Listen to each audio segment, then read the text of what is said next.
ಘಟನೆ ನಾವೆಲ್ಲರೂ ಮತ್ತೆ ಖಂಡಿಸ್ತೇವೆ. ಅದು ನಡೆದಿದ್ರ ಆದ್ರೆ ಈಗ ಎಲ್ಲರೂ ಮಾತು ಕೇಳಿದಾಗ ಇದೊಂದು ಷಡ್ಯಂತ್ರ ಅಂತ ಗೊತ್ತಾಗ್ತಾ ಇದೆ. ಆ ತರ ಘಟನೆ ನಡೆದಿಲ್ಲ ಅಂತ ಕೆಲವು ಮಂದಿ ಬಾಂಧವರು ಹೇಳ್ತಾ ಇದ್ರು. ನಡೆದಿದ್ರ ನಾವು ಆ ಘಟನೆ ನಿಷೇಧಿಸ್ತಾ ಇದೀವಿ. ಯಾವ ಧರ್ಮಗೂ ಗೌರವ ಕೊಡೋದಿಲ್ಲ ಅಂತ ಸಂಸ್ಕೃತಿ ನಮ್ದು ಅಲ್ಲ. ನಾವು ಪ್ರತಿಯೊಂದು ಧರ್ಮ ಗೌರವ ಕೊಡ್ತೀವಿ. ಹಿಂದೂ ಮುಸ್ಲಿಂ ಸಿಖ್ ಇಸಾಯಿ ಸಬ್ ಭಾಯಿ ಭಾಯಿ ಅಂತ ಹೇಳುವಂತ ನಾವು ಜನ.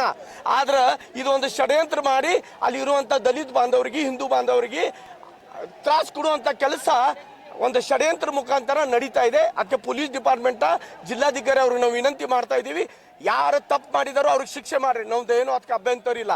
ಆದ್ರೆ ಅಮಾಯಕ ಜನರಿಗೆ ಹೊಡೆಯೋದ ಬಡಿಯೋದ ಮಾಡೋದ ಈ ಯಾವ ಕಾನೂನು ವ್ಯವಸ್ಥೆಯಲ್ಲಿ ಇಲ್ಲ, ಡಾಕ್ಟರ್ ಬಾಬಾ ಸಾಹೇಬ್ ಅಂಬೇಡ್ಕರ್ ಅವ್ರು ಬರೆದಿಟ್ಟಿನ ಸಂವಿಧಾನದಲ್ಲೂ ಇಲ್ಲ. ಇದು ನೆಲ್ಪಿಡ್ಬೇಕು, ಇಲ್ಲಾರ ಇದು ಹೋರಾಟ ಇನ್ನು ಉಗ್ರ ರೂಪ ಧಾರಣ ಮಾಡ್ತೈತಿ. ಮತ್ತು ಬೆಳಗಾವಿಯಲ್ಲಿ ಹಿಂದೂ ಮುಸ್ಲಿಮ ಹೋರಾಟ ನಾವು ಮಾಡಕ್ ಬರೋ ಬ್ಯಾಡ ಅಂತ ನಮ್ಮ ಭಾವನೆ. ನಾವೆಲ್ಲರೂ ಅಣ್ಣ ತಮ್ಮದಿರ ತರ ಇರಬೇಕು. ಅದ್ರ ಪ್ರಶಾಸನ ಇದಕ್ಕ ಪೆಟ್ರೋಲ್ ಹಾಕುವಂತ ಕೆಲಸ ಮಾಡ್ತಾ ಇದೆ. ಅದು ಮಾಡೋದು ಬಂದ್ ಮಾಡ್ರಿ. ಇದು ಬೇಗ ಸರಿ ಮಾಡುವಂತ ಜವಾಬ್ದಾರಿ ನಿಮ್ದಿದೆ.